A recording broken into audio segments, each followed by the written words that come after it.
On Independence Day night in an empty house, a man stands before a choice that will shape his life forever. Lila Carter, the girl he once knew, now broken and desperate, makes an offer most men wouldn't refuse. But Daniel Hayes isn't most men. He's a single father, carrying the wound of betrayal, and he sees what she doesn't. She doesn't need to be desired. She needs to be cherished. In a moment that could destroy a friendship and everything he's built, Daniel makes a decision that will change everything. Follow this story to the end. Like and comment where you're watching to let me know how far the story has progressed. This is a story about true love. It starts from the heart. The deck creaked under Daniel Hayes' boots, the old wood protesting every step. He crouched down, inspecting the loose boards with a flashlight, sweat still clinging to his shirt from the July heat. The fireworks had ended hours ago, their echoes fading into the quiet night, and everyone had gone home. Everyone except him. He'd stayed behind because that's what Daniel did. His best friend Marcus owned this house, and when Marcus mentioned the deck was getting dangerous, Daniel had volunteered without thinking. It was easier than going home to an empty apartment, easier than sitting alone after his daughter Emma had gone to bed at her grandmother's place for the weekend. The truth was, Daniel didn't mind the work. At 32, he'd learned that keeping his hands busy kept his mind from wandering into places he didn't want it to go. Places like the memory of his ex-wife, Sarah, walking out 3 years ago with barely a backward glance. Places like the fear that he was failing Emma somehow, that being a single father wasn't enough. He hammered another nail into place, the sound sharp in the stillness. "You're still here." Daniel nearly dropped the hammer. He turned, squinting against the porch light. Lila Carter stood in the doorway, barefoot, wearing an oversized sweater that hung off one shoulder. Her dark hair was pulled back loosely, strands escaping around her face. She looked different from earlier in the evening when she'd been laughing with the others, a drink in her hand, pretending everything was fine. Now she just looked tired. "Yeah," Daniel said, straightening up. "Marcus mentioned the deck was about to give out. Figured I'd take care of it." "At midnight? Better than waiting for someone to fall through." Lila stepped out onto the porch, wrapping her arms around herself despite the warmth. "Marcus went to bed an hour ago. He doesn't even know you're still out here." Daniel shrugged. "He will in the morning." She studied him for a moment, her expression unreadable. They'd known each other for years. She was Marcus's younger cousin, someone who'd always been around at family gatherings, though Daniel had never paid much attention. She'd been in college when he'd first met her, confident and untouchable, the kind of person who seemed to glide through life without friction. But something had changed. She'd moved back to town 2 months ago, and the confidence was gone. There was a brittleness to her now, like she was holding herself together with sheer willpower. "Can I sit?" she asked. "It's not my porch." She sat anyway, lowering herself onto the steps and tucking her knees up under the sweater. Daniel hesitated, then set down the hammer and joined her, leaving a respectful distance between them. For a while, neither of them spoke. The neighborhood was silent except for the distant hum of cicadas and the occasional car passing on the main road. "Do you remember Josh?" Lila asked suddenly. Daniel frowned. "Your ex?" "Yeah." "I remember Marcus mentioning him. You two were together a long time, right? 5 years?" She said it flatly, like she was reciting a fact that had lost all meaning. "We broke up 3 months ago." "I'm sorry." "Don't be." She picked at the hem of her sweater. It needed to happen. Daniel didn't know what to say to that, so he said nothing. He'd learned that silence was often better than empty platitudes. Lila tilted her head back, staring up at the sky. "You ever feel like you don't know who you are anymore? Like you spent so long being what someone else wanted that you forgot what you wanted?" "Yeah," Daniel said quietly. "I have." She glanced at him, surprised. "Really?" "My ex-wife, Sarah. She left 3 years ago." He exhaled slowly, the old wound still tender despite the time. Said she didn't sign up for this life, the kid, the responsibility, the routine. She wanted something else. What did she want? "I don't know. She never said. Just packed her things and left." He rubbed the back of his neck, feeling the familiar ache. "Took me a long time to stop wondering if I could have been different, if I could have been enough." Lila's voice softened. "And now?" "Now I know it wasn't about me. It was about her, but knowing that doesn't make it easier." She nodded slowly, like she understood. "Josh was controlled. Everything had to be perfect. The way I dressed, the way I acted, even when we... She stopped, shaking her head. It doesn't matter. It does if it still bothers you. Of course it bothers me. Her voice cracked just a little. 5 years, Daniel.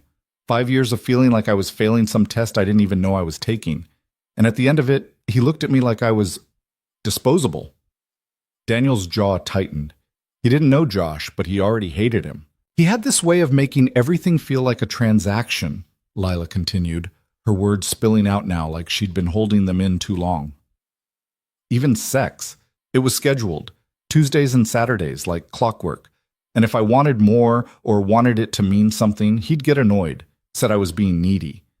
Daniel felt a flash of anger on her behalf, but he kept his voice calm. That's not love. I know that now, she laughed bitterly.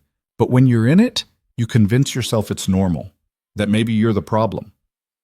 You're not the problem, Lila. She looked at him then, really looked at him, and something shifted in her expression. Vulnerability mixed with something else, something desperate. Can I ask you something? She said.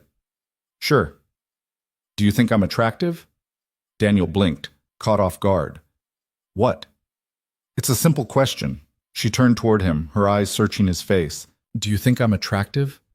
Lila, I just need to know. Her voice was trembling now, her composure cracking. Because Josh made me feel like I wasn't, like I was too much work, too demanding, and I need to know if that's true. If I'm... You're beautiful, Daniel said firmly, cutting her off. Anyone can see that. She let out a shaky breath, tears welling in her eyes. Then why did he make me feel so ugly? Daniel's chest tightened. He wanted to reach out, to offer some kind of comfort, but he kept his hands where they were. Because he's an idiot who didn't deserve you. I don't feel beautiful, she whispered. I feel broken. You're not broken. Then prove it. The words hung in the air between them, heavy and dangerous. Daniel stared at her, his mind racing. What are you asking me? Lila wiped at her eyes, her voice barely audible. I'm asking you to touch me.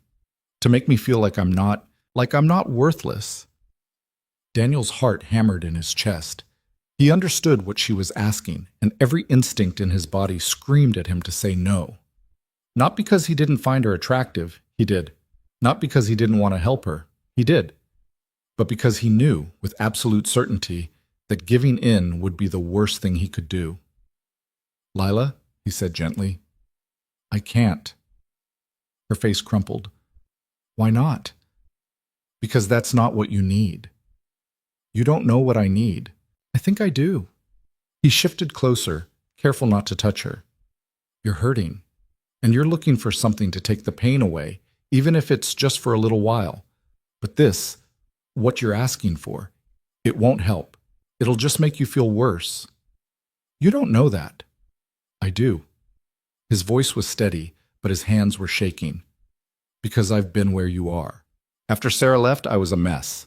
And I made some bad choices trying to prove I was still worth something. But those choices didn't fix me. They just made me feel emptier. Lila's tears were falling freely now, and she didn't bother wiping them away. I just want to feel wanted. I know. Daniel's throat tightened. But you're asking the wrong question. It's not about being wanted. It's about being valued. And I can tell you right now, you deserve more than some guy using you to make yourself feel better for a night. I'm not asking for forever, she said desperately. I'm just asking for right now. And what about tomorrow? Daniel asked. What happens when you wake up and realize it didn't fix anything? What happens when you look at me and see just another guy who took what you offered without caring what it cost you? She flinched, and he knew he'd hit a nerve. I don't want to be that guy, he said quietly. And I don't think you really want me to be either. For a long moment, Lila didn't say anything. She just sat there, trembling, her arms wrapped around herself like she was trying to hold the pieces together. Then, slowly, she reached out. Daniel didn't move as her hand found his. Her fingers were cold, trembling, and he could feel the weight of everything she was carrying in that simple touch. I don't know how to fix this, she whispered. You don't have to fix it tonight, Daniel said. He squeezed her hand gently, grounding her. You just have to get through tonight, and then tomorrow you get through that, one day at a time. That sounds exhausting. It is. He offered a faint smile. But it gets easier. Lila let out a shaky laugh, tears still streaming down her face. You're a good person, Daniel. I'm just trying to do the right thing. Most people wouldn't. Then most people are idiots.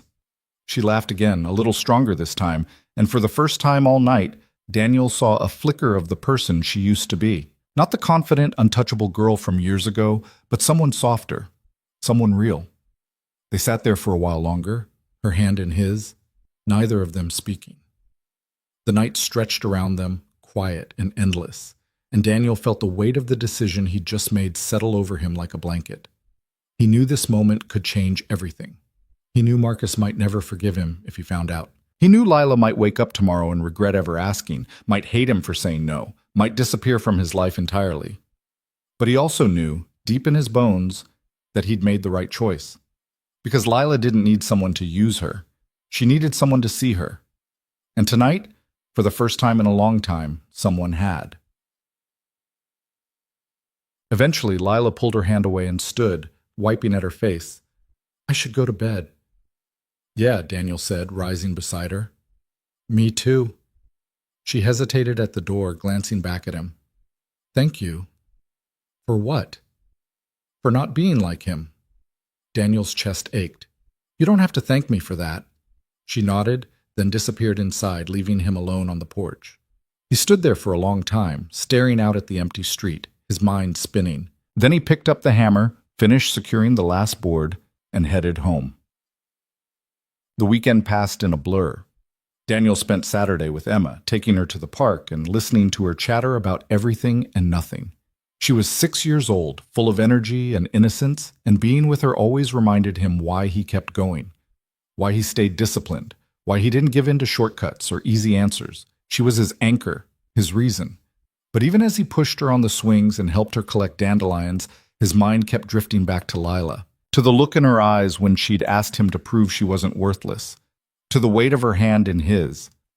He wondered if he'd done the right thing. He wondered if she was okay. He didn't hear from her, no calls, no texts, and he didn't reach out either. He figured she needed space, time to process whatever she was feeling. But on Monday morning, when he dropped Emma off at daycare and headed to the construction site where he worked, he found a text waiting for him. Can we talk? It was from Lila. Daniel stared at the screen for a long moment, his thumb hovering over the keyboard. Then he typed back, Yeah. When? Her response came almost immediately. Tonight? Same place? He hesitated, then replied, Okay. Marcus's house looked different in the daylight. The deck Daniel had repaired was solid now, the new boards gleaming in the late afternoon sun. He sat on the steps, waiting, his hands clasped between his knees. When Lila arrived, she looked different too. She was wearing jeans and a simple t-shirt, her hair down, and there was a calmness to her that hadn't been there before. Not peace exactly, but something steadier. She sat beside him, close but not touching. I'm sorry, she said. Daniel frowned. For what? For putting you in that position. For asking you to... She shook her head. It wasn't fair. You don't have to apologize. I do. She looked at him, her eyes clear. I was a mess that night, and I put you in a situation where you had to be the grown-up, and that wasn't right. Lila, you were hurting. People do things when they're hurting. That doesn't make it okay. Daniel exhaled slowly. Maybe not, but I'm not mad at you. You should be. Well, I'm not. She smiled faintly, and for a moment they just sat there, the weight of the unspoken hanging between them. I've been thinking a lot, Lila said finally, about what you said, about being valued instead of wanted. Yeah? And I think you were right. She tucked a strand of hair behind her ear.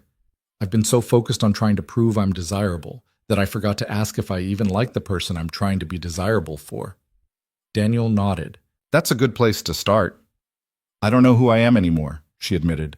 I spent so long being Josh's girlfriend that I lost track of Lila. And now that he's gone, I don't know what's left. Then maybe it's time to find out. She looked at him, something hopeful flickering in her expression. How? One step at a time. Daniel leaned back, resting his elbows on the step behind him. You don't have to have it all figured out today. Just start asking yourself what you want. What makes you happy? what you believe in. That sounds hard. It is, but it's worth it. Lila was quiet for a moment, then said, "Can I ask you something else?" "Sure." Do you think we could be friends?" Daniel's eyebrows rose. "You want to be friends?" "I know it's weird," she said quickly, "after everything, but I feel like you're the only person who sees me right now, and I could use a friend who doesn't treat me like I'm about to shatter." Daniel considered it. Being friends with Lila would be complicated. It would mean seeing her regularly, navigating whatever this strange connection was between them. And there was always the risk that Marcus would find out about what had happened and misunderstand. But when he looked at her, really looked at her, he saw someone who needed exactly what he'd needed 3 years ago. Someone who believed she was worth the effort. "Yeah," he said, "we can be friends." Her smile was small but genuine. "Thank you." "Don't thank me yet. I'm terrible at remembering birthdays." She laughed, and the sound was lighter than anything he'd heard from her before. Masman. Over the next few weeks, they fell into a rhythm. It started small, texts here and there, mostly Lila checking in to say she'd had a good day or asking Daniel for advice on something mundane. Then it grew into coffee meetings, quick lunches on his break from the construction site, evening walks when Emma was with her grandmother. They talked about everything and nothing. Lila told him about her job at a marketing firm, how she'd been going through the motions for months but was starting to care again. Daniel told her about Emma, about the way she insisted on wearing mismatched socks because she thought it was funny, about how she'd started asking questions about her mom that he didn't know how to answer. And slowly, carefully, they built something that felt like trust. But it wasn't without tension. There were moments when Daniel caught Lila looking at him a certain way, her gaze lingering a little too long. Moments when he felt the pull of something unspoken between them, something that went beyond friendship but hadn't been named yet. He ignored it, because naming it would mean risking everything they'd built, and he wasn't ready for that. Neither was she. One evening, they drove out to a state park just outside town, parking near a trail that wound through the woods. The sun was setting, casting everything in shades of gold and amber, and the air smelled like pine and earth. "I used to come here when I was a kid," Lila said as they walked. "My dad would bring me and Marcus. We'd hike for hours." "Do you still talk to your dad?" "Sometimes." Her voice was careful. "He remarried a few years ago. We're not as close as we used to be." "That's hard." "Yeah." She kicked a loose stone on the path. "But it's okay. I've learned that people change. Relationships change. You can't hold on to the past forever." Daniel glanced at her. "You sound like you've been doing some thinking." "I have." She smiled, a little shy. "I've been seeing a therapist." "Yeah?" "Started 2 weeks ago. It's intense, but good." "I'm glad." "She asked me about you," Lila said. Daniel's steps faltered. "Me?" "Yeah, I told her about that night, about what you said." She looked at him, her expression open. "She said you probably saved my life." "That's a little dramatic." "Is it?" Lila stopped walking, turning to face him fully. "Daniel, I was in a really dark place. And you didn't take advantage of that. You could have. Most people would have. But you didn't." Daniel shoved his hands in his pockets, uncomfortable with the weight of her gratitude. "I just did what anyone should do." "But they don't," she said softly. "That's the point. You're different." He didn't know what to say to that, so he started walking again, and she fell into step beside him. Well, it was early August when things shifted. Daniel had Emma for the weekend, and on a whim, he invited Lila to join them at the community pool. She'd hesitated at first. Meeting Emma felt like crossing a line, but eventually she'd agreed. Emma, predictably, loved her. "You're really pretty," Emma announced within 5 minutes of meeting Lila, her 6-year-old bluntness on full display. Lila laughed, crouching down to Emma's level. "Thank you. You're pretty too." "I know." Emma grinned, showing off a missing front tooth. "Daddy says I look like my mom." Lila glanced at Daniel, who gave a faint shrug. "Your mom must be beautiful," Lila said.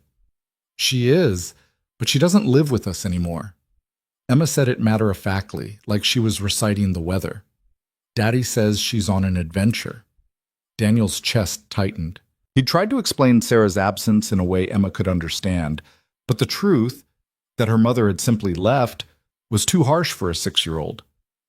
"Well," Lila said gently, "it sounds like your dad is doing a pretty good job taking care of you." Emma nodded enthusiastically. "He's the best. He makes me pancakes on Sundays and lets me pick the syrup." Lila smiled, and when she stood, Daniel saw something in her eyes that made his heart ache. Not pity, but something softer. Understanding, maybe, or respect. They spent the afternoon at the pool, Emma splashing and laughing while Daniel and Lila sat on the edge, their feet dangling in the water. It felt easy, natural, like they'd been doing this for years. And for the first time since Sarah left, Daniel let himself imagine what it might be like to have someone beside him. Not just anyone. Lila. But he pushed the thought away. It was too soon. For both of them. That night, after Emma had gone to bed, Daniel sat on his apartment's small balcony, a beer in hand. His phone buzzed with a text from Lila. "Thank you for today. Emma is wonderful." He smiled, typing back, "She liked you too." A pause, then, "I liked being there."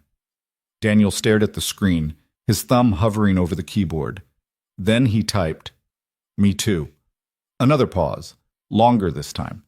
"Can I tell you something?" "Yeah. I think I'm starting to figure out who I am again." Daniel's chest swelled with something he couldn't name. "I'm glad. It's because of you." He frowned, typing quickly. "It's not because of me. It's because of you. You did the work.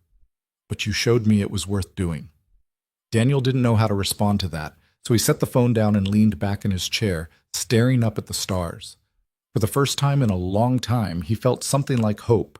And somewhere across town, Lila felt it too. August bled into September, and the rhythm between Daniel and Lila deepened in ways neither of them had planned. What had started as cautious friendship began to feel like something else, something unspoken that hummed beneath every conversation, every shared silence. Daniel felt it most acutely on the nights when Emma was with her grandmother, and his apartment felt too quiet. He'd find himself reaching for his phone, scrolling to Lila's name, then setting it down without calling. Because calling would mean admitting that he wanted to hear her voice, and admitting that felt dangerous. But Lila called him anyway. "Hey," she said one Thursday evening, her voice bright but uncertain. "Are you busy?" Daniel was sitting on his couch, halfway through a rerun of a game he'd already watched. "Not really. What's up?" "I just got home from therapy and I'm—" She paused, and he could hear her moving around, the sound of keys dropping on a counter.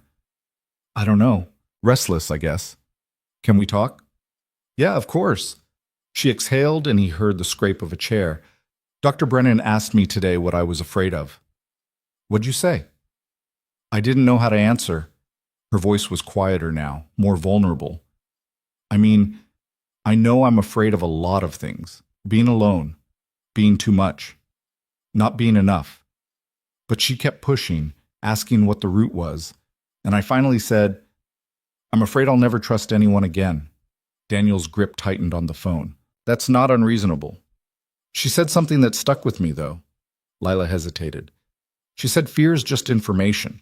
It tells you what matters to you, and if I'm afraid of never trusting anyone, it means trust still matters, that I haven't given up on it. She sounds smart. She is. Lila laughed softly. She also said I should probably stop texting you at midnight asking if you think my haircut looks bad. Daniel grinned despite himself. "I told you it looked fine." "You said it looked like hair." "Because it does. It's hair. On your head. What else am I supposed to say?" She laughed again, and the sound loosened something in his chest. "You're terrible at compliments." "I know." They talked for another hour, about nothing and everything.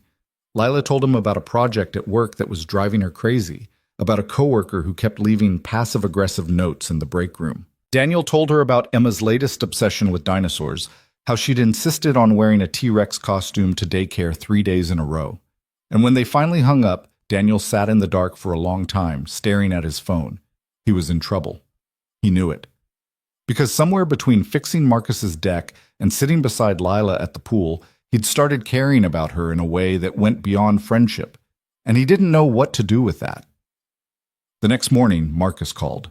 Hey man, Marcus said, his voice casual. You free this weekend? Thought we could grab a beer, watch the game. Daniel hesitated. He and Marcus had been best friends since high school, the kind of friendship that didn't require constant maintenance, but was always there when it mattered. But lately, Daniel had been avoiding him, afraid that Marcus would pick up on something Daniel wasn't ready to explain. Yeah, Daniel said finally. I can do that. Cool. Saturday night? Works for me. When Saturday came, Daniel dropped Emma off at her grandmother's and met Marcus at a sports bar downtown. The place was loud, crowded, filled with the smell of fried food and the roar of competing televisions. They grabbed a booth in the back, ordered beers and wings, and settled in. For the first quarter, they talked about safe things. Work. Emma. The Broncos' chances this season. But halfway through the second quarter, Marcus set down his beer and looked at Daniel with the kind of directness that always meant trouble. So, Marcus said, you and Lila. Daniel's stomach dropped. What about us?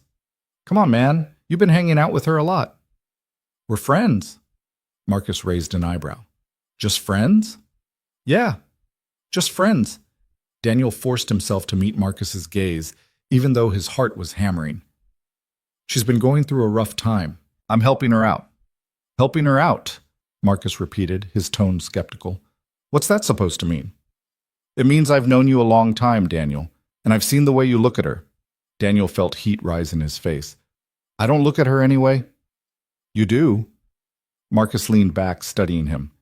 And I'm not saying it's a bad thing. Lila's great, she's family, but she's also my cousin, and she just got out of a bad relationship. So if you're thinking about making a move, I'm not making a move, Daniel said sharply. Okay. I'm serious, Marcus. We're friends. That's it. Marcus didn't look convinced, but he let it drop, turning his attention back to the game. And Daniel sat there, his beer growing warm in his hand, feeling like a liar.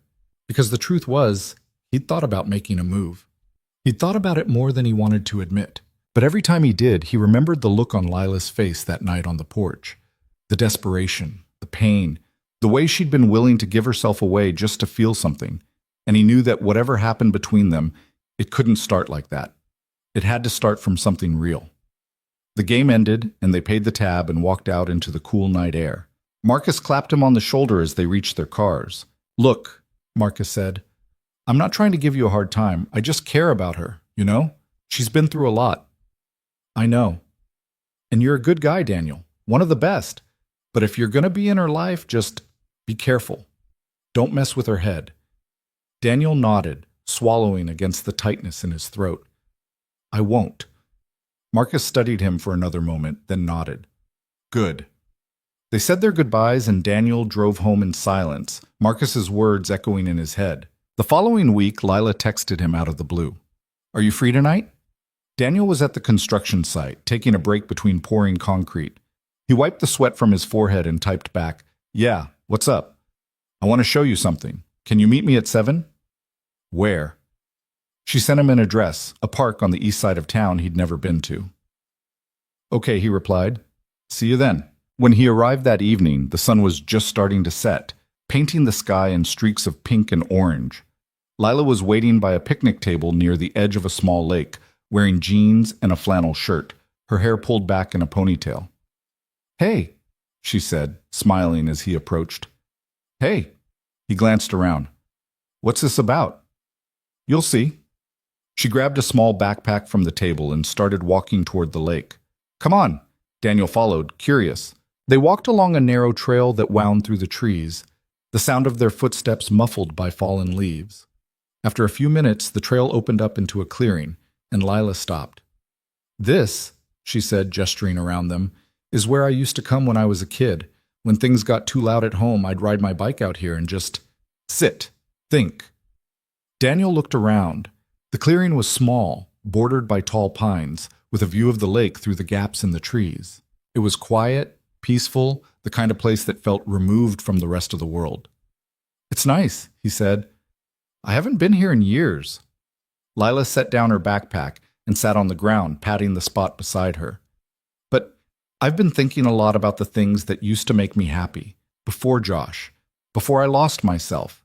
And this place kept coming up. Daniel sat beside her, leaving a small space between them. So you came back? I came back. She pulled her knees up to her chest, wrapping her arms around them. And it still feels the same, like nothing's changed. That's good, right? I think so. She glanced at him, her expression soft. I wanted to share it with you because you've been helping me remember who I was. And I thought, I don't know. I thought you should see this part of me. Daniel's chest tightened. Thank you. They sat in silence for a while, watching the light fade over the lake. The air was cooling, and Daniel could smell the faint scent of pine and earth, could hear the distant call of birds settling in for the night. Can I ask you something? Lila said eventually. Yeah. Why did you say no that night? Daniel turned to look at her, surprised. What? On the porch. When I asked you to... She stopped, biting her lip. You could have said yes. A lot of guys would have. But you didn't, and I've been trying to understand why. Daniel exhaled slowly, choosing his words carefully. Because it wouldn't have been real. What do you mean? You weren't asking me because you wanted me, he said. You were asking because you wanted to feel wanted, and there's a difference. Lila looked down at her hands. You're right. I didn't want to be just another guy who used you when you were vulnerable. I wanted... He stopped, unsure how much to say. You wanted what? She prompted gently. I wanted you to see yourself the way I saw you, he said quietly, as someone worth more than that. Her eyes glistened, and she blinked rapidly. I didn't see it then, but I see it now. Good. She turned to face him fully, her voice trembling. Daniel, I need to tell you something. His pulse quickened. Okay. I'm scared, she said. I'm scared because I'm starting to feel things for you that I didn't plan on feeling. And I don't know if that's real or if it's just, I don't know, gratitude or rebound or something broken in me looking for someone to fix it. Daniel felt like the ground had shifted beneath him. Lila, let me finish. She took a shaky breath. I don't want to mess this up, whatever this is, because you've been so patient with me, and I don't want to ruin it by pushing for something you don't want. Who says I don't want it? The words were out before he could stop them. Her eyes widened. What? Daniel ran a hand through his hair, his heart pounding. I didn't say no that night because I didn't want you. I said no because the timing was wrong. Because you needed a friend, not whatever that would have been. And now? Her voice was barely a whisper. Now I don't know. He met her gaze, forcing himself to be honest. I care about you, Lila. A lot. But I'm terrified of screwing this up, of hurting you, of making you feel like I'm just another guy who... You're not, she said fiercely. You're nothing like him. How do you know? Because you're here, her voice cracked. Because you turned me down when you could have said yes. Because you've spent weeks helping me put myself back together without asking for anything in return. Daniel shook his head. That doesn't make me special. That just makes me decent. Maybe, she said. But decent is pretty damn rare. They stared at each other, the weight of everything unsaid hanging between them. Daniel wanted to reach for her, to close the distance and see what happened. But he held himself back, afraid that one wrong move would shatter whatever fragile thing they were building. I need to know something, Lila said finally. What? If we did this, if we tried, would it be real for you? Or would I just be a project? The question hit him like a punch to the gut. You're not a project. Then what am I? Daniel swallowed hard. You're someone I think about when I shouldn't, someone I want to call at the end of a long day just to hear what you have to say.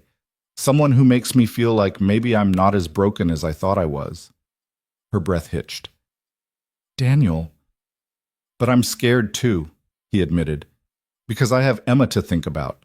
And if this goes wrong, it's not just us who get hurt. It's her, and I can't...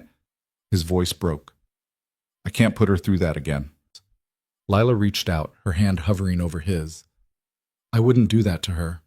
Or to you. You don't know that. People change. Feelings change. I know. Her hand settled gently on top of his. But we don't have to figure it all out tonight. We can take it slow, see what happens. Daniel looked down at their hands, at the way her fingers curled around his, tentative but sure, and he realized that this was the moment. The one where he either stepped forward or stayed where he was, safe but alone. He turned his hand over, lacing his fingers through hers. "Okay," he said. Slow. Her smile was tremulous but real. Slow. They sat there as the last light faded, their hands clasped together, neither of them speaking. And for the first time in a long time, Daniel felt something like peace. Over the next few weeks, they tested the waters carefully. Dinners that felt like dates but weren't called dates. Texts that lingered a little longer, said a little more. Moments where their hands would brush and neither of them would pull away. But they didn't rush. Daniel made sure of that, because rushing meant risking everything, and he wasn't willing to gamble with something that mattered this much. One Saturday afternoon, Lila came over to Daniel's apartment while Emma was at a birthday party. She brought groceries and insisted on cooking dinner, even though Daniel tried to argue that his kitchen was barely functional. "You have a stove and a cutting board," she said, pulling ingredients out of a bag. "That's all I need."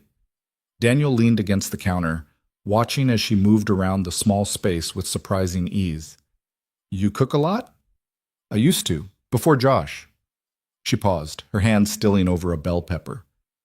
"He didn't like when I cooked, said it made the apartment smell." Daniel frowned. "That's the dumbest thing I've ever heard." She laughed, the sound lighter than it would have been a month ago. "Yeah, it is." They worked together, Lila chopping vegetables while Daniel followed her instructions, trying not to burn the garlic she'd entrusted him with. It was easy, comfortable, the kind of domestic rhythm that felt both new and familiar. "So," Lila said as she stirred the pan, "tell me about Sarah." Daniel stiffened. "What do you want to know?" "I don't know. Anything. You've heard all about Josh, but I don't really know what happened with her." Daniel leaned back against the counter, crossing his arms. "There's not much to tell. We got married young, too young probably, and for a while it was good, but then Emma came and everything changed." "Changed how?" "Sarah didn't want to be a mom," he said bluntly. "She thought she did. But when it actually happened, when it was diapers and sleepless nights and no time for herself, she couldn't handle it." Lila's expression softened.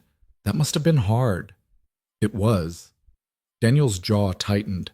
But what really got me was the way she left. No fight, no trying to work it out, just gone. Like we didn't matter enough to even try. "I'm sorry." "Don't be. It's been 3 years. I'm over it." Lila gave him a look that said she didn't believe him, but she didn't push. Instead, she turned back to the stove, adjusting the heat. "Do you ever worry Emma will ask about her? About why she left?" "She already has," Daniel said quietly. "I told her that sometimes people need to go on adventures, that her mom loves her but needed to find something for herself." "Do you think that's true?" "I don't know. Maybe." He shrugged. "I just didn't want her to grow up thinking she wasn't enough. That's not a weight a kid should carry." Lila turned to face him, her eyes shining. "You're a good dad, Daniel. I'm trying." "No, you are." She stepped closer, her voice firm. "Emma is lucky to have you." Daniel's throat tightened and he looked away, uncomfortable with the praise. "She's the best thing that ever happened to me." "I can tell." They ate dinner on the couch, plates balanced on their laps. A cooking show playing quietly on the television. Lila had made some kind of pasta with vegetables and chicken, and it was better than anything Daniel had cooked in months. "This is really good," he said between bites. "Don't sound so surprised." "I'm not. I just didn't know you could cook like this." She grinned. "There's a lot you don't know about me." "Yeah?" He set down his fork, turning to face her. "Like what?" "Like I can juggle." Daniel laughed. "No, you can't." "I can. My dad taught me when I was 10. "Prove it." She rolled her eyes but stood up, grabbing 3 oranges from the fruit bowl on the counter. And then, to Daniel's amazement, she actually started juggling. "Holy shit," he said, staring. "Told you." She kept the oranges going for a few more seconds before catching them one by one, grinning triumphantly. "I'm full of surprises." "Apparently." She sat back down, closer this time, and Daniel felt the shift between them. The air seemed heavier, charged with something unspoken. "What else don't I know?" he asked quietly. Lila's smile faded, replaced by something more serious. I'm terrified of this. Of what? Of us. She set her plate aside, her hands trembling slightly. Of wanting something and having it fall apart. Daniel reached out, covering her hand with his. I'm terrified too. Really? Yeah. He squeezed her hand gently. But I think that's okay. Being scared means it matters. She looked at him, her eyes searching his face. Do you think we're crazy for even trying this? Maybe. He offered a faint smile. But I'd rather be crazy with you than safe and alone. Her breath caught, and for a moment neither of them moved. Then slowly she leaned in. Daniel's heart hammered as the distance between them closed. He could see the flecks of gold in her eyes, could feel the warmth of her breath. And when her lips brushed against his, soft, tentative, testing, he felt the world narrow to just this moment. He pulled back almost immediately, his hand still holding hers. Wait, he said, his voice rough. Lila froze, her eyes wide. I'm sorry. I shouldn't have... No. He cupped her face gently, his thumb brushing her cheek. I want to. I really want to. But not like this. Like what? Not on my couch with a cooking show in the background. He smiled, even though his heart was racing. You deserve better than that. Her eyes filled with tears, but she was smiling too. You're impossible. I know. She laughed, a watery sound, and leaned her forehead against his. Okay, not like this. Not like this, he agreed. They stayed like that for a long moment, their foreheads touching, their breaths mingling. And Daniel felt something shift inside him, something that had been locked away for years slowly opening. When Lila finally pulled back, she wiped at her eyes, laughing softly. You're going to make me fall in love with you, aren't you? Daniel's chest tightened. Is that a bad thing? I don't know yet. Fair enough. They finished dinner in a comfortable silence, and when Lila left that night, Daniel stood at the door, watching her walk to her car. She turned back once, waving, and he waved back. And as he closed the door and leaned against it, he realized something. He was already falling, and for the first time in a long time, he wasn't afraid of where he'd land. The following Tuesday, Emma asked the question Daniel had been dreading. They were sitting at the kitchen table, her homework spread out between them, simple addition problems that she kept getting distracted from. She'd drawn a smiley face in the margin of her worksheet, then added what looked like a dinosaur wearing a hat. Daddy, she said, not looking up from her drawing, do you like Lila? Daniel's pen froze midair. He'd been checking her work, but now all he could do was stare at the top of her head, at the way her ponytail was slightly crooked because she'd insisted on doing it herself that morning. Yeah, he said carefully. She's nice. No, I mean, do you like her? Daniel set down the pen. Where's this coming from? Emma finally looked up, her expression serious in the way only a 6-year-old could manage. You smile when you talk to her, like the way Prince Eric smiles at Ariel. I do not smile like a cartoon character. You do. She went back to her drawing, adding what might have been a crown to the dinosaur. It's okay if you like her. I like her too. Daniel's chest tightened. He didn't know how to navigate this conversation. Emma had never asked about him dating anyone before, probably because he never had. After Sarah left, he'd put all his energy into being a father, into making sure Emma felt stable and loved. The idea of bringing someone else into their lives had seemed impossible, but now it wasn't impossible. It was happening, and he had no idea how to explain that to a 6-year-old. I do like her, he admitted, but it's complicated. Why? Because grown-up stuff is complicated. Emma made a face. That's a dumb answer. Well, it's the truth. She considered this, her crayon moving across the paper. Is she going to be my new mom? Daniel's heart lurched. No. I mean... He stopped, running a hand over his face. Emma, Lila, and I are just... We're friends. Good friends. And maybe someday that'll turn into something else, but right now we're taking things slow. What does that mean? It means we're not rushing. We're getting to know each other. But you already know each other. Not the same way. Daniel struggled to find words that would make sense. It's like when you meet someone new at school. You might play with them at recess, but it takes time before they become your best friend, right? Emma nodded slowly. I guess. Well, that's what we're doing, taking time. She seemed to accept this, returning her attention to the homework. But after a moment, she said quietly, I hope she stays. Daniel's throat closed up. Yeah, me too. That night, after Emma had gone to bed, Daniel called Lila. She answered on the second ring, her voice warm. Hey, everything okay? Emma asked me if I like you today. There was a pause. What did you say? I said yes. Then she asked if you were going to be her new mom, and I had a minor panic attack. Lila laughed softly. What did you tell her? That we're taking things slow, that we're just getting to know each other. And what did she say? Daniel exhaled. She said she hopes you stay. The line went quiet for a moment. When Lila spoke again, her voice was thick. I hope so too. This is terrifying, Daniel said. I know. I don't want to screw this up. You won't. You don't know that. Maybe not, Lila said. But I trust you, and that's enough for now. Daniel closed his eyes, leaning back against the couch. I don't deserve you. Stop saying things like that. It's true. It's not. Her voice was firm. You keep acting like you're some charity case, like I'm doing you a favor by being here. But you're not seeing what I see. And what do you see? Someone who shows up, she said simply. Someone who keeps his word, someone who puts his daughter first even when it's hard. Someone who turned me down when he could have said yes, because he cared more about what I needed than what he wanted. Daniel's hands were shaking. Lila, I'm not done. She took a breath. You think you're broken, Daniel, but you're not. You're just someone who got hurt and kept going anyway. And that's not broken, that's strong. He didn't know what to say. The words stuck in his throat, tangled up with everything he was feeling. I have to go, Lila said gently.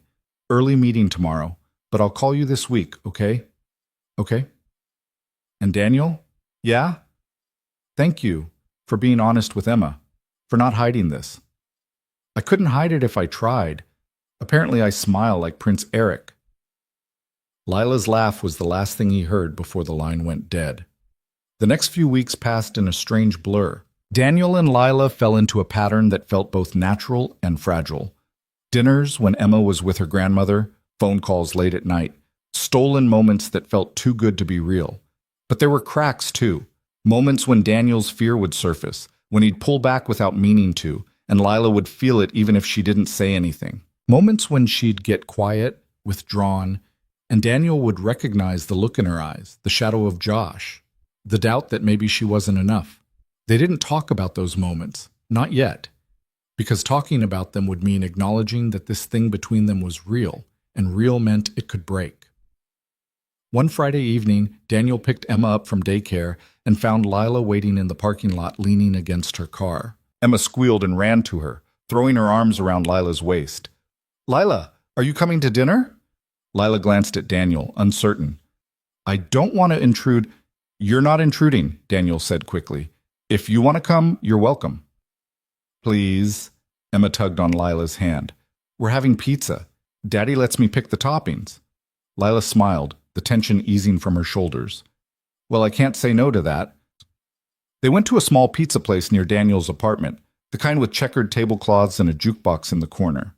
Emma ordered pepperoni and pineapple, a combination that made Daniel wince, but he allowed anyway.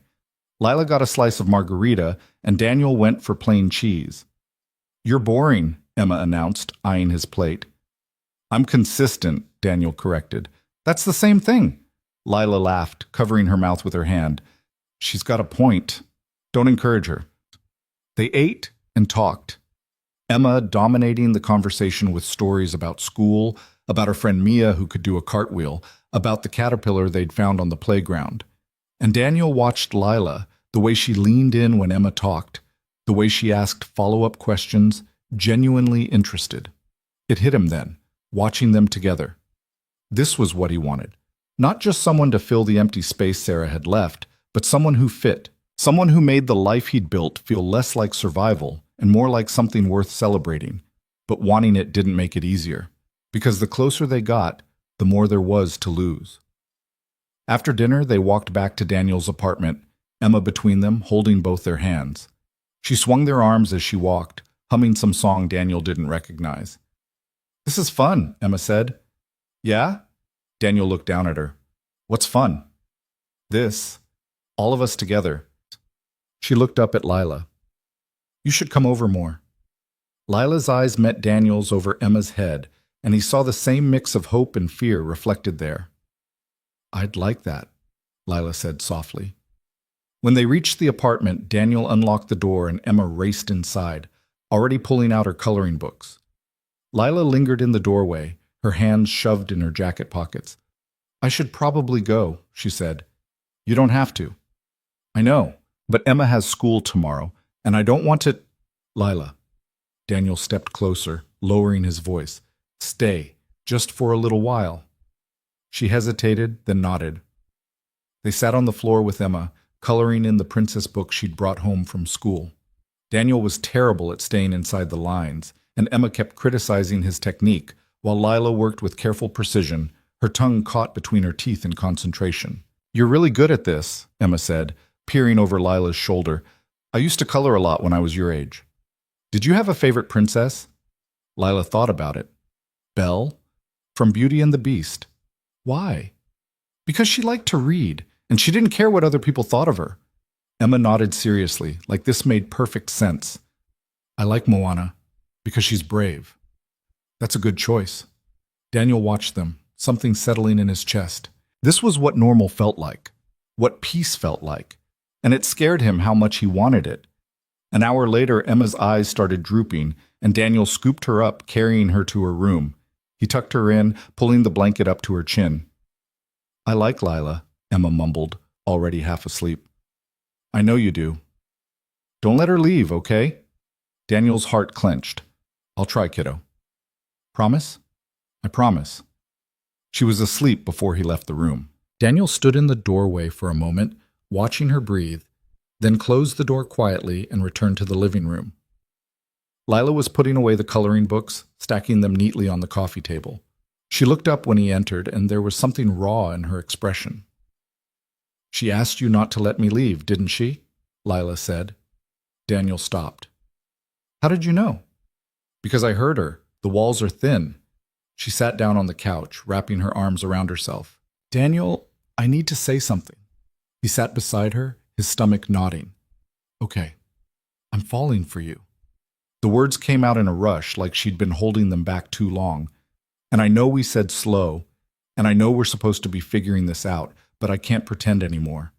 I'm falling for you, and it terrifies me." Daniel's breath caught. "Lila, let me finish."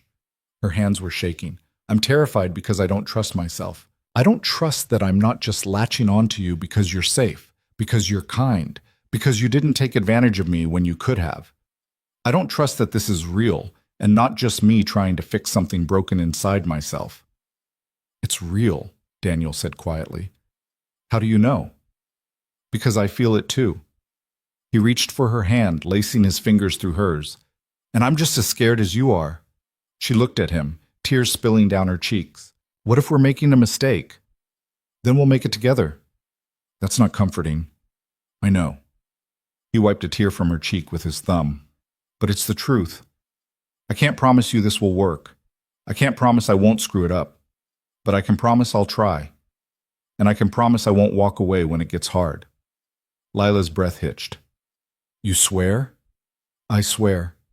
She closed her eyes, leaning into his touch. "I don't know how to do this. How to be with someone without losing myself. Then we'll figure it out, one step at a time." "What if I'm too much? What if I need too much?" Daniel's voice was firm. "You're not too much. And even if you were, I'd rather have too much of you than not enough." She let out a choked laugh, opening her eyes. "You're really bad at comforting people." "I know, but I love you for it anyway." The words hung in the air between them, and Daniel felt his heart stop. "What did you just say?" he asked. Lila's eyes widened like she hadn't meant to say it out loud. Say it again." "Daniel? Please." She took a shaky breath. "I love you, I know it's too soon and I know we're supposed to be taking it slow, but I can't help it. I love you. Daniel pulled her close, wrapping his arms around her. She buried her face in his shoulder, and he felt her tears soaking through his shirt. I love you too, he whispered into her hair. She pulled back, staring at him. You do? Yeah. I've been trying not to say it because I didn't want to scare you off. But yeah, I love you. Lila's face crumpled, and she kissed him. Not tentative this time, not testing. Real. Her hands cupped his face, and Daniel kissed her back, pouring everything he felt into it. The fear, the hope, the desperate, aching need to make this work. When they finally pulled apart, both of them were breathing hard. That was... Lila started. Yeah. She laughed, wiping at her eyes. I can't believe I just said that. I can't believe I said it back. Do you mean it? Every word. She rested her forehead against his. This is crazy. Probably. We're going to screw this up, aren't we? Maybe. Daniel kissed her forehead. But at least we'll screw it up together. She smiled, and for the first time since he'd met her, it reached her eyes. They sat like that for a long time, wrapped up in each other, the weight of what they'd just admitted settling around them. And Daniel felt something shift inside him, something that had been guarded for years, finally opening. Eventually, Lila stood, reluctant. I really should go. It's late. Okay. She hesitated at the door, looking back at him. I meant it, you know. What I said. I know, so did I. She smiled, then left, and Daniel stood there for a long time after she was gone, trying to process what had just happened. He'd told her he loved her, and she'd said it back, and for the first time in 3 years he let himself believe that maybe, just maybe, this could work.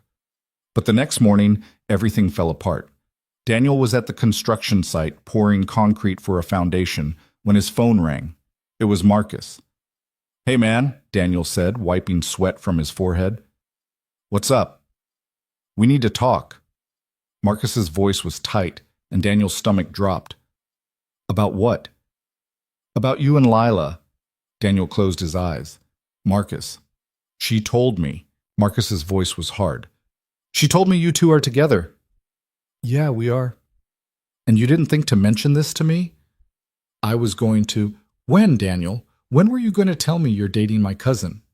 Daniel's jaw tightened. It's not like that. Then what is it like? It's... Daniel struggled to find the words. It's complicated. That's not an answer. I know it's not. Daniel exhaled, frustration rising. Look, I didn't plan this. It just happened. Things don't just happen, Daniel. You make choices. You're right. I made a choice. I chose her. There was a long silence on the other end of the line. When Marcus spoke again, his voice was cold. I asked you to be careful with her. I asked you not to mess with her head. I'm not messing with her head. Really?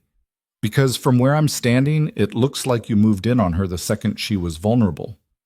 Daniel felt anger flare in his chest. That's not what happened. Then tell me what happened. She was hurting, and I helped her.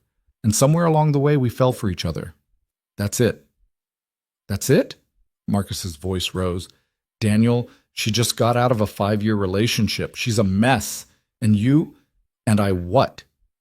You're a single dad with your own baggage. You think this is going to end well? Daniel's hands were shaking. I think it's none of your business. She's my family. That makes it my business. She's also a grown woman who can make her own decisions. Not when she's not thinking clearly. She is thinking clearly, Daniel snapped. And she chose me. So you can either respect that or stay out of it. I can't believe you right now. Yeah, well, the feeling's mutual. Marcus hung up without another word, and Daniel stood there staring at his phone, his chest heaving. He wanted to call Lila, to warn her, but his hands were trembling too badly to dial. Instead, he shoved the phone in his pocket and went back to work, trying to focus on the concrete, on the rhythm of the labor. But his mind kept replaying the conversation, Marcus's words cutting deeper than he wanted to admit. Was Marcus right? Was Daniel taking advantage of Lila's vulnerability? Was he being selfish, pulling her into his life when she was still figuring out her own? The questions circled in his head, relentless, and by the time his shift ended, Daniel felt like he was drowning. He drove home in silence, his jaw tight, and when he walked into his apartment, He found Lila sitting on his doorstep. She stood when she saw him, her face pale. Marcus called me. Daniel's heart sank. What did he say? That I'm making a mistake. That you're using me. Her voice was shaking. That I'm not thinking clearly. Do you believe him? I don't know. She wrapped her arms around herself. He's not wrong, Daniel. I am a mess. I am still figuring things out, and maybe I'm not thinking clearly. Lila, but I also know how I feel. She looked up at him, her eyes wet. And I know that you make me feel safe and valued and like I matter. Daniel stepped closer, his hands itching to reach for her. You do matter. Then why does everyone keep acting like I don't know my own mind? Because they're scared. He cupped her face gently. Marcus is scared I'm going to hurt you, and maybe I will, but that doesn't mean we shouldn't try. What if he's right, she whispered. What if I'm just using you to feel better about myself? Are you? She hesitated, then shook her head. No, I don't think so. Then that's all that matters. Lila closed her eyes, leaning into his touch. This is so hard. I know. I don't want to choose between you and my family. You don't have to. Marcus will come around. What if he doesn't? Daniel didn't have an answer for that. Because the truth was, he didn't know if Marcus would come around. And if he didn't, it would tear Lila apart. But standing there, holding her, Daniel made a decision. He wasn't going to let fear win. Not this time. Then we'll deal with it, he said. Together. Lila opened her eyes, searching his face. You promise? I promise. She kissed him, desperate and trembling, and Daniel kissed her back, trying to pour every ounce of certainty he had into it. Because no matter what happened next, he wasn't letting her go. The next 2 weeks were harder than Daniel had expected. Marcus stopped returning his calls. Lila went to family dinner at her aunt's house and came back quiet, her eyes red-rimmed. She didn't say what happened, and Daniel didn't push, but he could see the weight of it settling on her shoulders. They kept seeing each other, but the ease they'd found was gone. Every moment together felt borrowed, like they were stealing time from a clock that was running out. One Saturday morning, Daniel woke to find a text from Lila waiting on his phone. Can we talk? Not on the phone, in person. His stomach dropped. Those words never meant anything good. He texted back, Yeah. When? Today? I can come to you. Emma's with her grandmother until 3. Come over whenever. She arrived an hour later wearing sweatpants and an old college hoodie, her hair pulled back in a messy bun. She looked exhausted, like she hadn't slept. Daniel let her in without a word, and they sat on the couch, a careful distance between them. I went to see Marcus yesterday, Lila said, finally. Daniel's chest tightened. How did that go? Not great. She twisted her hands in her lap. He's still angry, at both of us. He said I'm being reckless, that I'm going to get hurt. What did you say? I told him it's my choice, that I'm not a kid anymore. She looked up, her eyes pleading. But he's my family, Daniel, and he's your best friend. This is tearing him apart. I know. He asked me to stop seeing you. Daniel felt like he'd been punched. And I said no. Her voice cracked. But it's killing me. Because he's not wrong about everything. I am still figuring things out. And maybe I am being reckless. You're not. How do you know? She stood abruptly, pacing. How do you know I'm not just using you as a crutch? That I'm not going to wake up in 6 months and realize I made a huge mistake? Daniel stood too, his jaw tight. Because I know you, and I know this is real. You don't know me, Daniel. Not really. We've known each other for 3 months. So what are you saying? His voice was sharper than he intended. That we should end this? I don't know. Lila stopped pacing, wrapping her arms around herself. I don't know what I'm saying. I just know that every time I see Marcus, every time I talk to my aunt, I feel like I'm choosing you over them. And I hate that. You're not choosing, Daniel said. They're making you choose. Does it matter? Her eyes were wet. The result is the same. Daniel crossed the room, standing in front of her. Listen to me. I get that this is hard. I get that you're scared. But if you walk away because other people don't approve, you're going to regret it. You don't know that? I do. He took her hands, holding them tight. Because I've spent the last 3 years playing it safe, not taking risks, not letting anyone in, and it was lonely as hell. So yeah, this is hard. And yeah, Marcus is pissed, but at least we're trying. At least we're fighting for something. Lila's face crumpled. I don't want to lose you. Then don't. But I don't want to lose them either. Daniel's throat tightened. I can't make that choice for you, Lila. I can only tell you what I want. And I want you. I want to wake up every morning and text you something stupid. I want to sit on the couch with you and Emma and watch her draw dinosaurs. I want to build something real with you, even if it's messy and complicated and terrifying. She was crying now, tears streaming down her face. What if I can't do it? What if I'm not strong enough? You are. He wiped a tear from her cheek. You're stronger than you think. I'm so tired, Daniel. Her voice broke. I'm tired of feeling like I have to prove myself to Josh, to Marcus, to everyone. Then stop. He cupped her face gently. Stop trying to prove anything. Just be here. With me. She closed her eyes, leaning into his touch, and for a long moment they just stood there, holding each other in the quiet. Finally, Lila pulled back, wiping at her face. I need some time. To think. Daniel's heart sank, but he nodded. Okay. I'm not saying it's over, she said quickly. I just need to figure out what I want, without everyone else's voices in my head. How long? I don't know. A week? Maybe 2? It felt like an eternity, but Daniel forced himself to nod. Okay. Take the time you need. She kissed him, soft and desperate, then left. And Daniel stood in his empty apartment, staring at the door, wondering if he'd just lost her.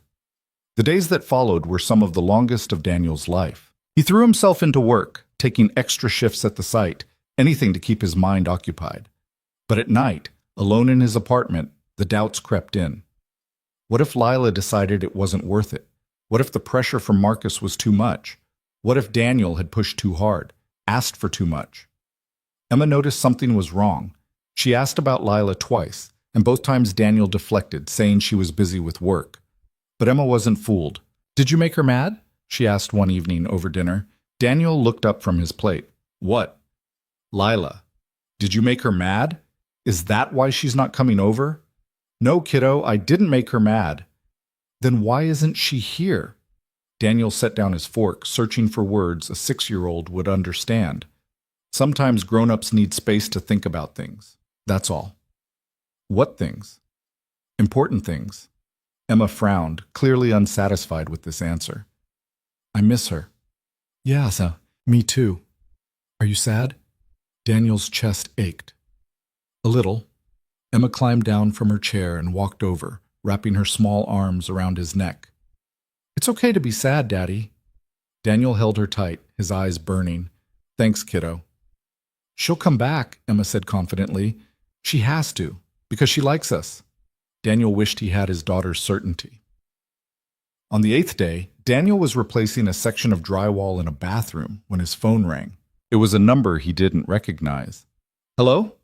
Daniel, it's Marcus.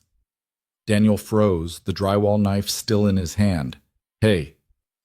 Can we talk in person? Yeah. When? Tonight. My place. 7? I'll be there. Marcus hung up without another word, and Daniel stood there, his heart pounding. He didn't know if this was going to be an olive branch or a final confrontation, but either way, he had to face it. That evening, he dropped Emma off at her grandmother's and drove to Marcus's house. His hands were sweating on the steering wheel, and he had to force himself to walk up to the front door. Marcus answered on the first knock, his expression unreadable. Come in, he said. Daniel followed him inside, into the same living room where this had all started months ago. They sat across from each other, the silence heavy. I talked to Lila, Marcus said finally. Daniel's stomach nodded. Yeah? She's a mess, man. She's not eating, she's not sleeping, she's just stuck. I know. Marcus leaned forward, his elbows on his knees. I've been thinking a lot about what you said, about her being a grown woman who can make her own choices. Okay? And you're right.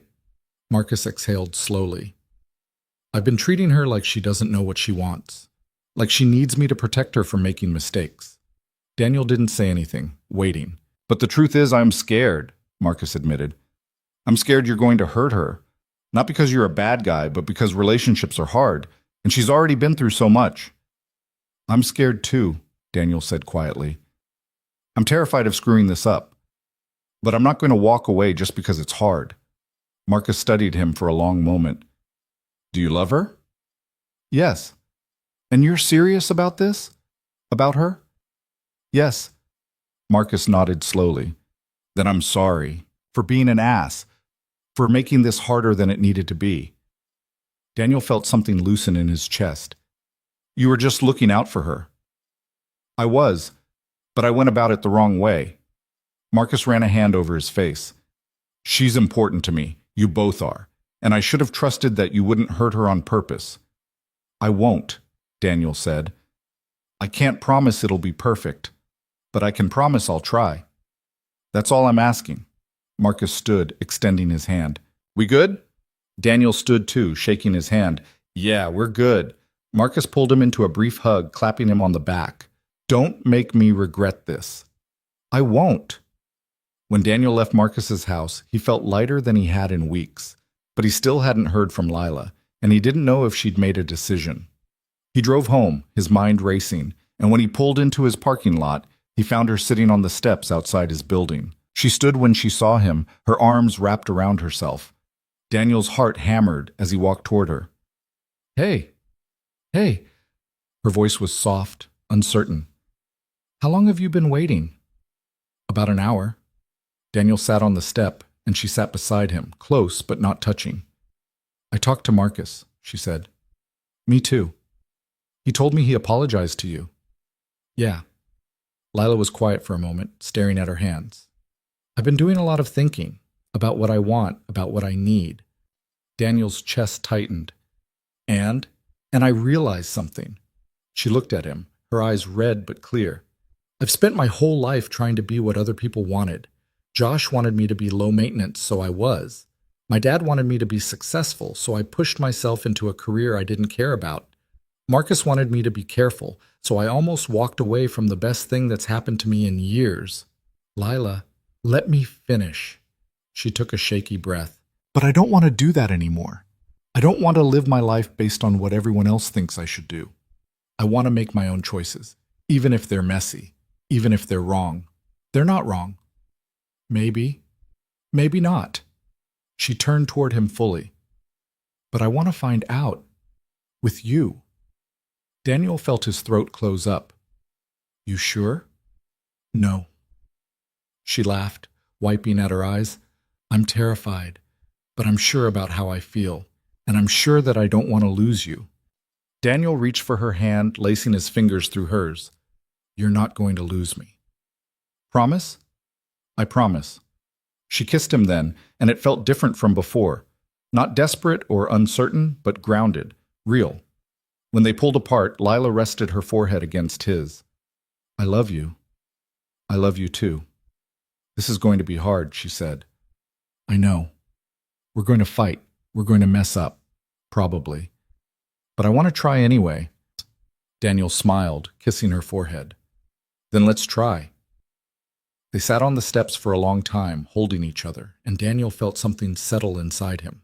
Not certainty exactly, but something close to it. A belief that maybe, just maybe, they could make this work. Over the next few weeks, things began to shift. Lila started coming over more often, joining Daniel and Emma for dinners, helping with homework, becoming part of the rhythm of their lives. It wasn't perfect. There were still moments of doubt, still arguments about small things that weren't really about the small things at all, but they worked through it, together. One evening, Lila stayed late after Emma had gone to bed. They were sitting on the couch, her head on his shoulder, when she said quietly, I saw Dr. Brennan today. Yeah? How'd it go? Good. She played with the edge of his shirt. We talked about you. About us. Daniel's stomach tightened. What did she say? She said I seem happier, more grounded. Lila looked up at him. She also said I need to stop waiting for the other shoe to drop. What does that mean? It means I keep expecting you to leave, or to realize I'm too much work, or to wake up one day and decide this isn't worth it. Daniel turned to face her fully. That's not going to happen. You don't know that. I do. He took her hand, squeezing gently, because I've been where you are. After Sarah left, I spent months waiting for the next bad thing to happen, waiting for Emma to get sick, or for my job to fall through, or for something else to go wrong, because if I was expecting it, it wouldn't hurt as much. Did it work? No. He smiled faintly. It just made me miserable. And it took me a long time to realize that waiting for disaster doesn't protect you. It just keeps you from enjoying the good things while they're here. Lila's eyes glistened. So what do I do? You stop waiting. He kissed her forehead. You trust that I'm here, that I'm staying, and you let yourself be happy. That's easier said than done. I know, but I'll remind you, every day if I have to. She smiled, tears slipping down her cheeks. You're annoyingly patient, you know that? I've been told. She laughed, wiping at her face. I don't deserve you. Stop saying that. It's true. It's not. Daniel's voice was firm. You deserve someone who sees you, who values you, who doesn't make you feel like you have to earn their love. And I'm going to keep proving that until you believe it. Lila buried her face in his shoulder, and he held her while she cried. Not the desperate, broken tears from months ago, but something softer, something that felt like release. When she finally pulled back, she was smiling through the tears. I'm going to hold you to that. Good. No, they stayed up late that night, talking about everything and nothing. About Lila's job and the project she was working on that was finally starting to come together. About Emma and the art contest at school she'd entered. About the future, tentative and uncertain but no longer terrifying. And when Lila finally left, kissing him goodnight at the door, Daniel stood there for a long time afterward, feeling something he hadn't felt in years. Hope. The next Saturday, Daniel took Emma and Lila to the lake. It was late October now, the trees turning gold and red, the air crisp with the first hint of winter. They packed a picnic, sandwiches and chips and the cookies Lila had insisted on baking the night before. Emma ran ahead on the trail, collecting leaves and rocks, while Daniel and Lila walked side by side.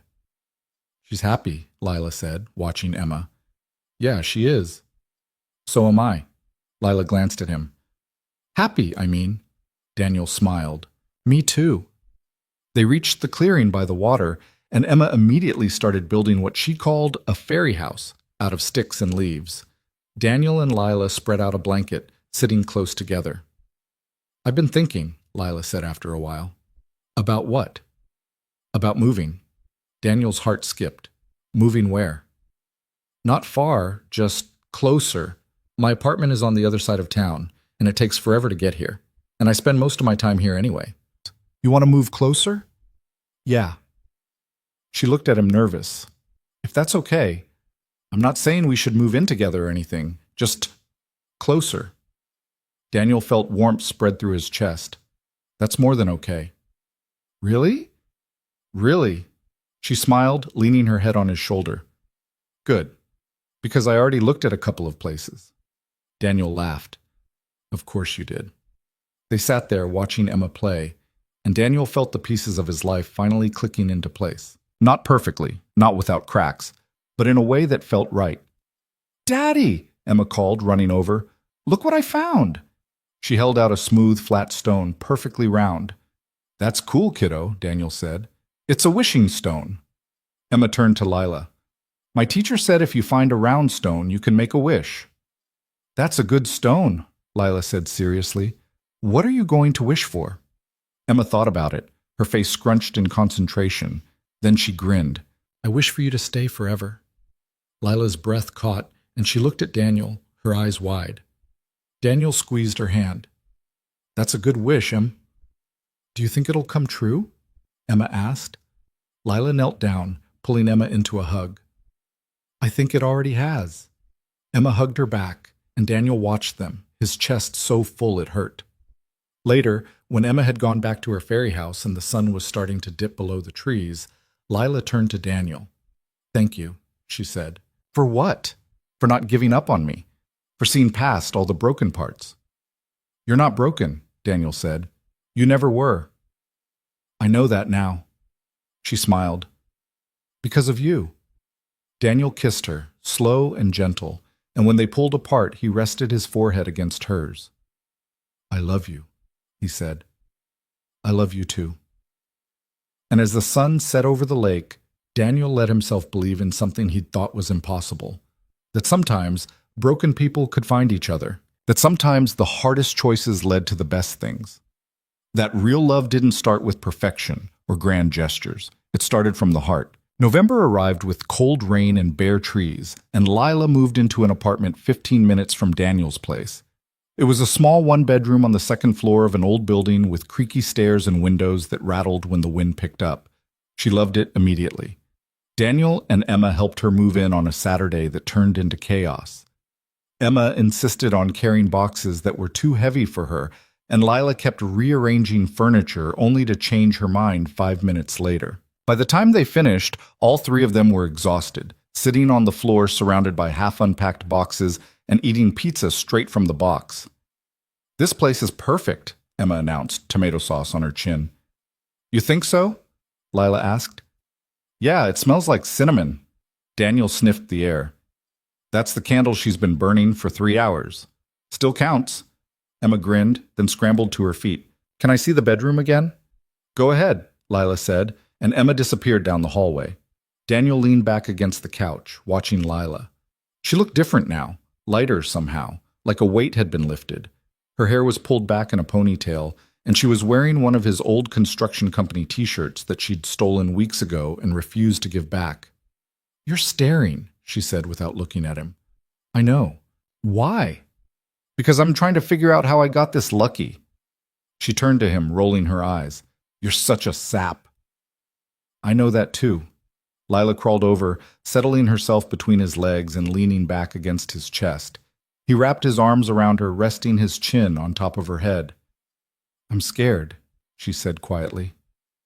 "Of what?" "That I'm going to wake up and this will all be gone. That it's too good to be real." Daniel tightened his hold on her. "It's real." "How do you know?" "Because I can feel you right here." He pressed his hand against her heart. "And I'm not going anywhere." She turned her head, kissing him softly. "Promise?" "Promise." Emma came running back into the room, breaking the moment. "Can we have sleepovers here?" "Please." Lila laughed, pulling away from Daniel. "We'll see." "That means yes, right, Daddy?" "That means we'll see," Daniel said, but he was smiling. The weeks that followed fell into a rhythm that felt both new and familiar. Lila came over for dinner most nights, bringing groceries and cooking meals that were infinitely better than anything Daniel could make.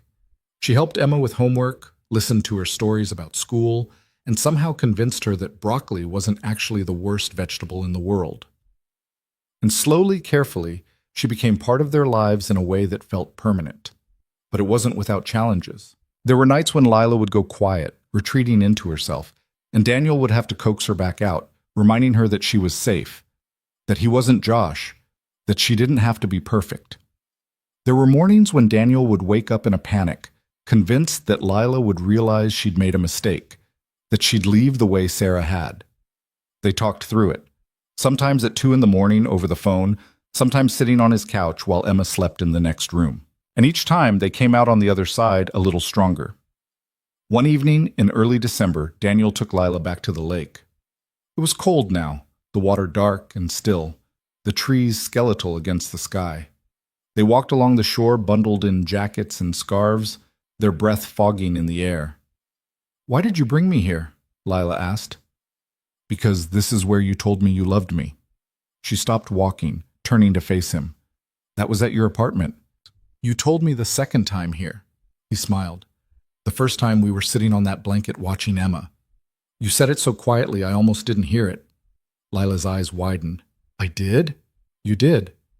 "I don't remember that." "I do." Daniel took her hands, holding them between his.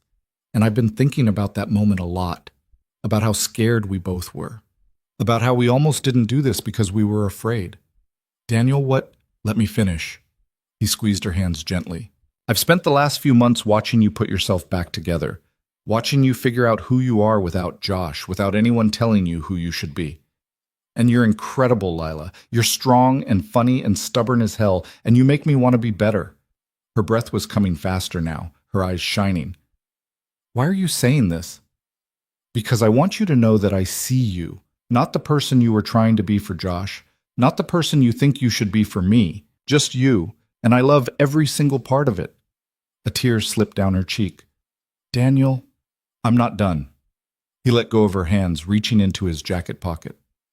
I know it's only been a few months. I know we're still figuring this out, but I also know that I don't want to spend another day wondering what if. I don't want to wait for the perfect moment because there is no perfect moment. There's just us, right here, right now. He pulled out a small box, and Lila's hands flew to her mouth. I'm not asking you to marry me, he said quickly. Not yet. But I'm asking you to keep doing this with me. To keep building something real, even when it's hard. To trust that I'm going to be here no matter what. He opened the box, revealing a simple silver ring with a small stone. Nothing fancy, nothing extravagant, just something that felt like them. This is a promise, he said, that I'm all in, that you're not too much and you never will be, that I'm going to show up every single day and remind you that you're worth it. Lila was crying now, tears streaming down her face. You're serious, dead serious. Daniel, She let out a choked laugh, shaking her head. You're insane. Probably.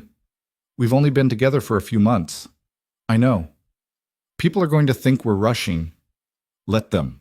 She stared at him, her expression torn between laughter and tears. Then she held out her hand. Put it on.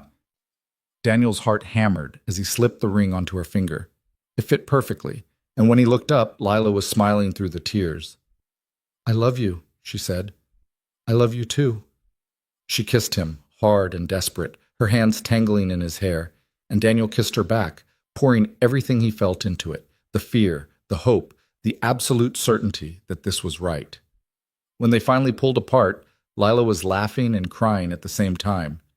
Emma's going to freak out. Probably. And Marcus is going to give you so much shit. Definitely.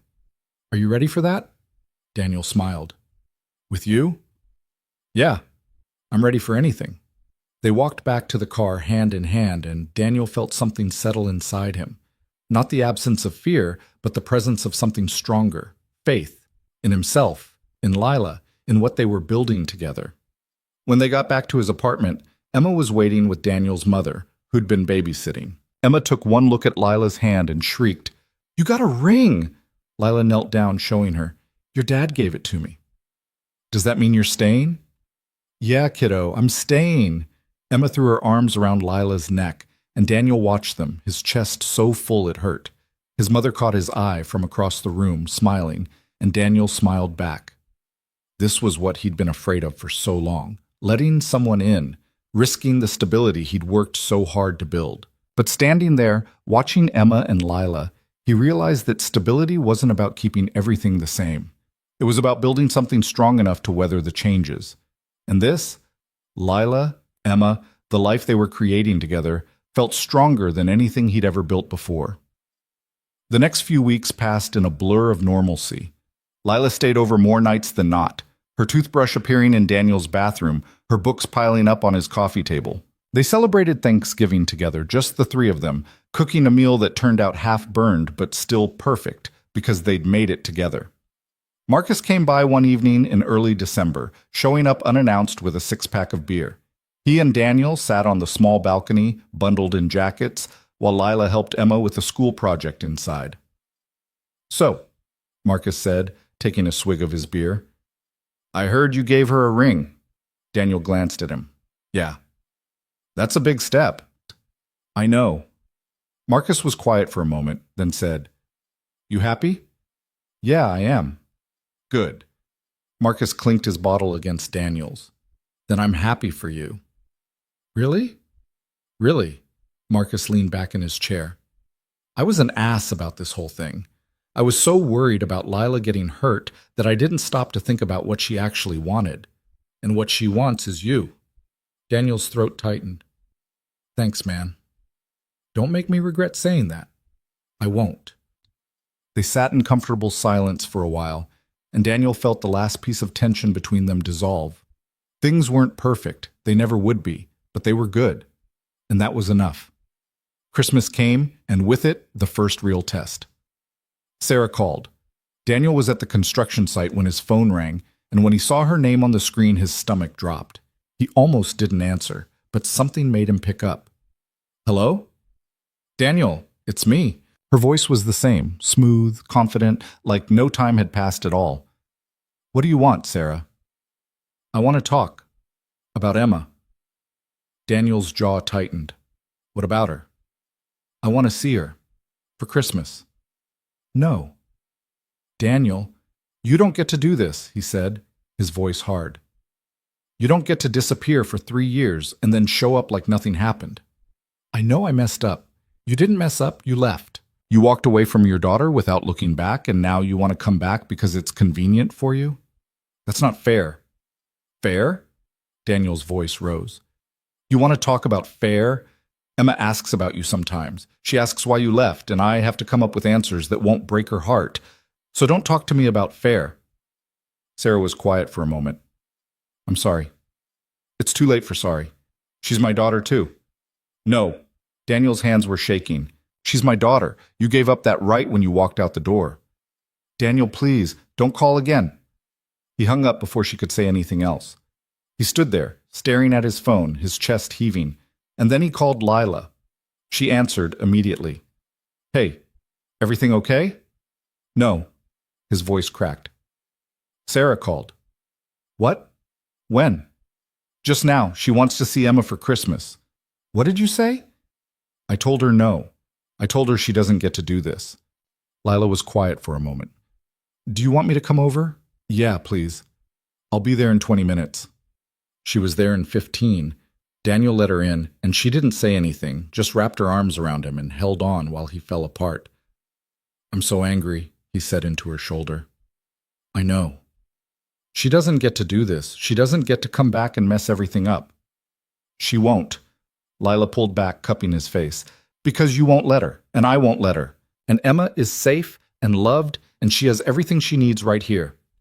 Daniel's eyes burned. What if she wants to see Sarah? What if Emma wants her mom? Then we'll deal with it, together. Lila's voice was steady. But Emma is happy, Daniel. She's thriving, and that's because of you. What if I made the wrong call? You didn't. She kissed him gently. You protected your daughter.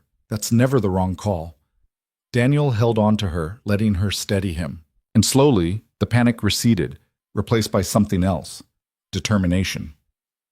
That night, after Emma had gone to bed, Daniel sat down with Lila.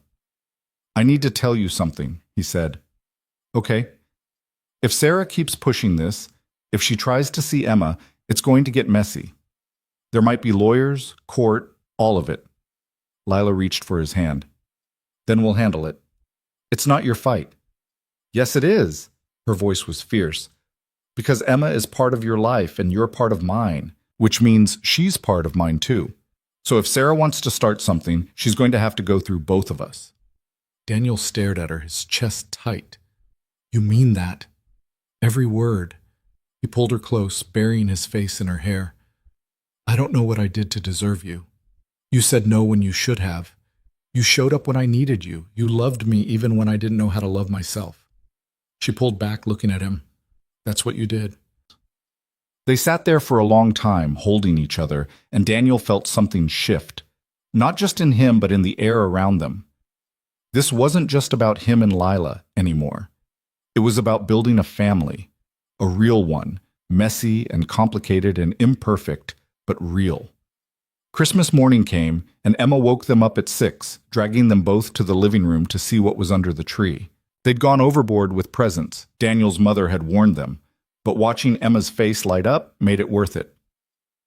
Lila gave Emma a set of art supplies and a book about dinosaurs. Emma gave Lila a drawing she'd made, a picture of the three of them holding hands, labeled My Family, in careful letters. Lila cried. Daniel pretended not to. That afternoon, they went to Marcus's house for dinner.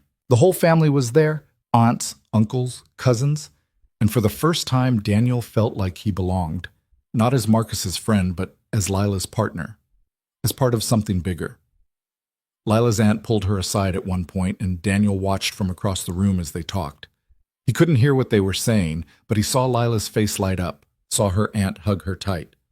Later, Lila told him what her aunt had said. She said she's proud of me, that I look happier than I have in years. Lila's eyes were wet. And she said she likes you, that you're good for me.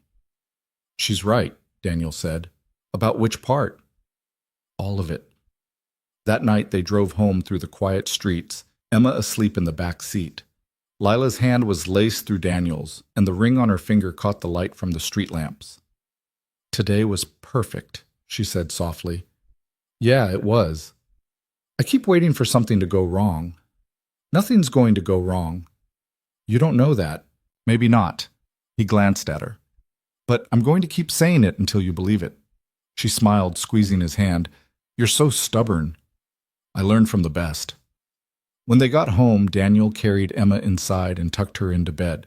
When he came back out, Lila was standing by the window looking out at the street. You okay? He asked. Yeah. She turned to face him. I was just thinking. About what? About how different my life is now, how different I am. She walked over to him, wrapping her arms around his waist. A year ago, I was with Josh. I was miserable and didn't even know it. And now I'm here. With you. And I'm happy. Daniel kissed the top of her head. I'm happy too. I know we're not perfect, she said. I know there's still stuff we need to figure out. We'll figure it out. Promise? Promise. She looked up at him, her eyes serious. I want to build a life with you, Daniel, a real one. Not just dating, not just seeing where it goes. I want all of it. His heart hammered. What are you saying? I'm saying I want to be a family. You, me, Emma. I want to wake up next to you every morning and go to sleep next to you every night. I want to help with homework and pack lunches and argue about what to watch on TV. Lila, I'm not asking you to marry me, she said quickly. Not yet, but I'm asking you to think about it, about what comes next. Daniel cupped her face, his thumbs brushing her cheeks. I don't need to think about it. I already know. You do? Yeah. He smiled. I want all of it too. With you. Her breath caught, and then she was kissing him, her hands tangling in his hair. And Daniel kissed her back, feeling like every piece of his life had finally clicked into place. The weeks after Christmas were quieter. Daniel and Lila started talking seriously about the future, about moving in together, about what that would look like for Emma, about whether they wanted to get married or just keep building what they had. They didn't have all the answers, but they had each other, and that felt like enough. One evening in late January, nearly a year after that 4th of July night, Daniel took Lila and Emma back to the lake.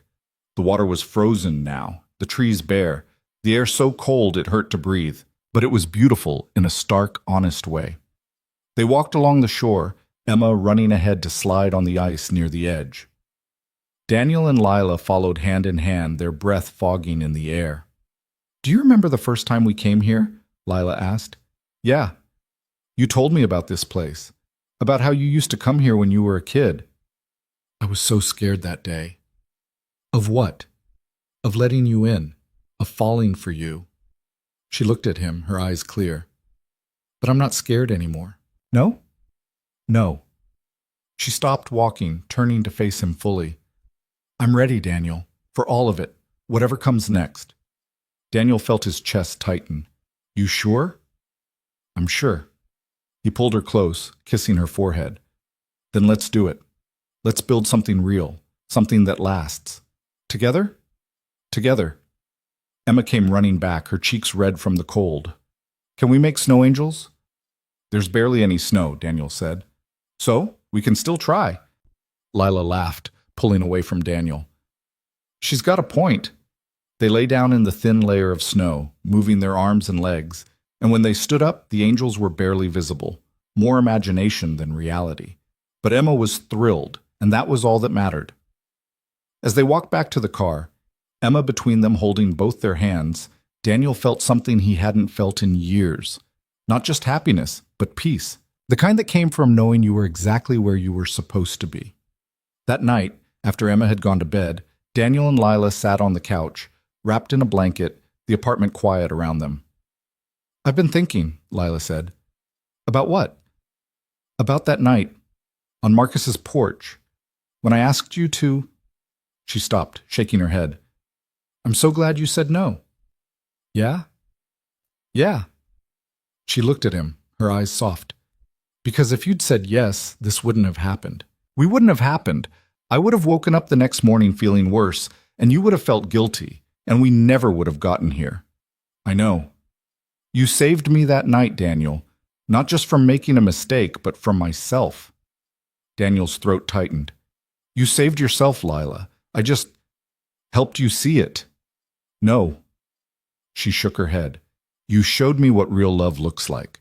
You showed me that I deserved more than someone who made me feel small. You showed me that love doesn't start from desperation or need. It starts from the heart. Daniel kissed her, slow and gentle, and when they pulled apart, he rested his forehead against hers. I love you, he said. I love you too. They sat there in the quiet, holding each other, and Daniel let himself believe in something he'd thought was impossible, that broken people could heal, that love didn't have to be perfect to be real, that sometimes the best things in life came from the moments when you chose to do the right thing, even when it was hard. He thought about that night on the porch, about the choice he'd made, about how easily he could have said yes, could have given in, could have taken what was offered without thinking about the cost. But he hadn't. He'd seen past the desperation to the person underneath. He'd chosen her heart over his own desire.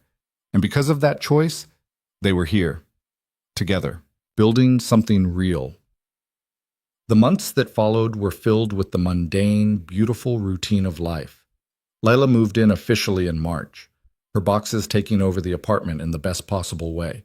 She and Emma bonded over art projects and movie nights. She learned to braid Emma's hair the way Emma liked it, even though it took her a dozen tries to get it right.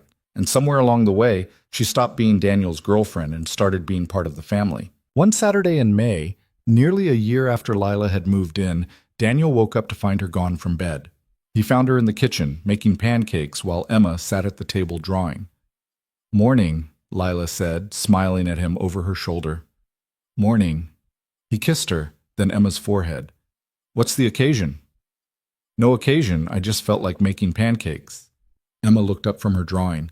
Lila makes them better than you, Daddy. Traitor, Daniel said, but he was grinning. They ate breakfast together, the three of them, and Daniel watched the way Lila laughed at Emma's stories, the way she reached over to wipe syrup off Emma's chin, the way she fit into their lives like she'd always been there. Later that night, after Emma had gone to bed, Daniel found Lila on the balcony, wrapped in a blanket, staring up at the stars. Hey, he said, sitting beside her. Hey, what are you thinking about? How different my life is now. She glanced at him. A year ago, I couldn't imagine being here, being happy, and now I can't imagine being anywhere else. Daniel took her hand, lacing his fingers through hers. Me neither.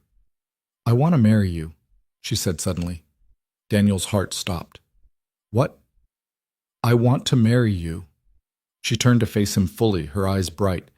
Not because I need you, not because I'm scared of being alone, but because I love you, because I want to spend the rest of my life building this with you. Daniel stared at her, his chest so full he could barely breathe. Are you sure? I've never been more sure of anything. He pulled her close, kissing her hard. And when they pulled apart, both of them were laughing and crying at the same time. Is that a yes? She asked. That's a hell yes. They got married 3 months later, in August, exactly a year after Daniel had given her the promise ring. It was a small ceremony by the lake, just family and close friends. Emma was the flower girl, beaming as she scattered petals down the makeshift aisle.